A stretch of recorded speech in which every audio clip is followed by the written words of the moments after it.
सुप्रभात। कक्षा 8 के बच्चे, जैसा कि आप लोग जानते हैं, मैंने इसके पहले आप लोगों से 9वां पाठ है यानी 9वें पाठ के विषय में चर्चा की थी। आज हम आप लोगों को 10वें पाठ के विषय में चर्चा करेंगे आपसे। और ये एक मछली और मेढक यानी सतबुद्धि और सहस्त्र बुद्धि कथा है। इसमें बुद्धि की परीक्षा है कि समय रहते अपनी बुद्धि के सहारे व्यक्ति स्वयं कैसे अपने को बचा सकता है। इसी पाठ पर हम आपसे चर्चा करेंगे। कहते हैं सतबुद्धि सहस्त्र बुद्धि कथा, 10वां पाठ। आज कक्षा 8 की कक्षा में हम इसी पाठ पर चर्चा करेंगे।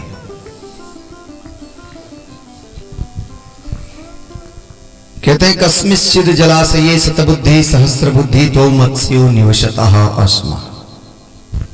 यानी किसी जलाशय में सतबुद्धि और सहस्त्र बुद्धि नाम की 2 मछलियां रहती थी। तयो एक बुद्धि नाम के मंडुकेन मित्रता अभवत। उनकी एक बुद्धि नाम की एक मेढक से मित्रता थी।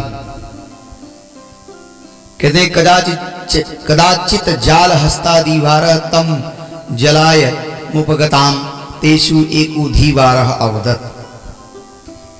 एक बार कुछ मछुआरे उस जलाशय के नजदीक से जा रहे थे, तो उसे देखकर एक मछुआरे ने बोला, एतस्मिन् जलाशये बहु मत्स्याः सन्ति। इस जलाशय में बहुत सारी मछलियां दिखाई दे रही हैं। अतः तान गृहीतुम शोऽत्र जालम क्षेप्याम। तब हमें दूसरे दिन आकर इस तालाब में जाल डालेंगे। तेषु मंडुकः यानी तक्षुत्वा मत्स्या दुखिया दुखिया न भवत। यानी यह सुनकर उसने उस जलाशय में रहने वाली मछलियां दुखी हुई। तेषु मंडुकः प्राह। तभी मेढक बोला भो शतबुद्धि श्रुतम धीरो वक्ता भवता। हे सतबुद्धि, आपने मछुआरे की बात को सुनी।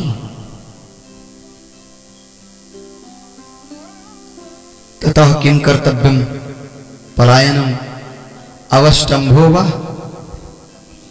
तब हमें क्या करना चाहिए? इस जलाशय को छोड़कर चले जाना चाहिए।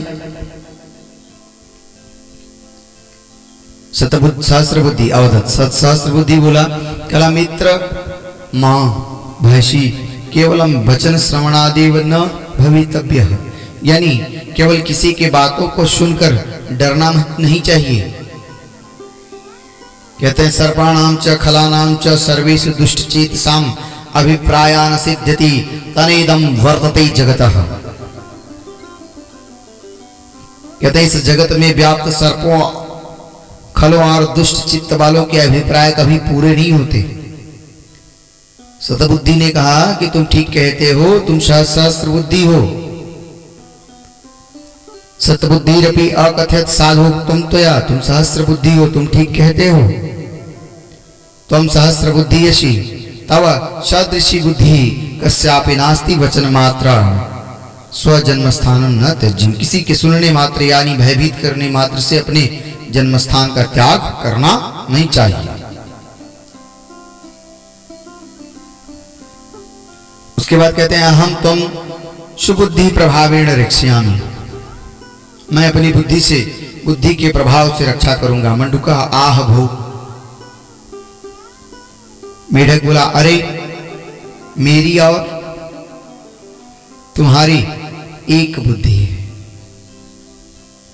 कहा कि मेरी तो ममत्वेका एव बुद्धि है, मेरी तो एक बुद्धि है। अहम तो अत्र न अस्थास्यामि। मैं तो यहां नहीं रहूंगा। अन्यम जलाशय गमिष्यामि। मैं जा रहा हूं दूसरे जल में। एवं उक्त्वा स अन्य जलाशयम गतः, यह कहकर वह दूसरे जलाशय में चला गया। ततः प्रभाते धीरे आगत्यः जल मध्ये मत्स्यः कूर्मः मंडूकः कर्कटादयो निगृहीतः।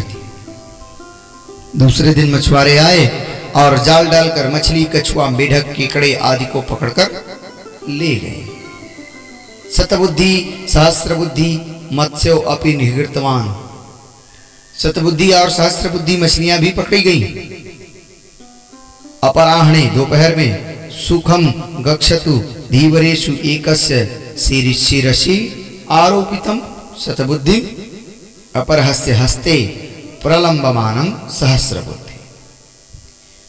ये दोनों मछलियां भी पकड़ी गई। दोपहर के बाद सुख से जाते हुए मछुआरों के हाथ में एक के कंधे पर शतबुद्धि और दूसरे के हाथ में लटकती हुई सहस्रबुद्धि को देखकर मेढक बोला, अपनी पत्नी से कहा कि शतबुद्धि स्थिरो अयम लंबते च सहस्रधि, एक बुद्धि हरम्बत भद्रे क्रीडामि विमले जले।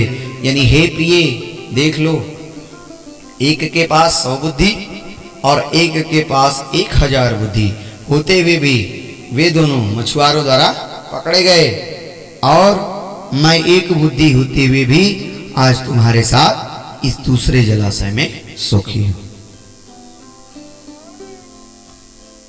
बुद्धि परीक्षा। तो इसी के साथ ये 10वां पाठ समाप्त होता है।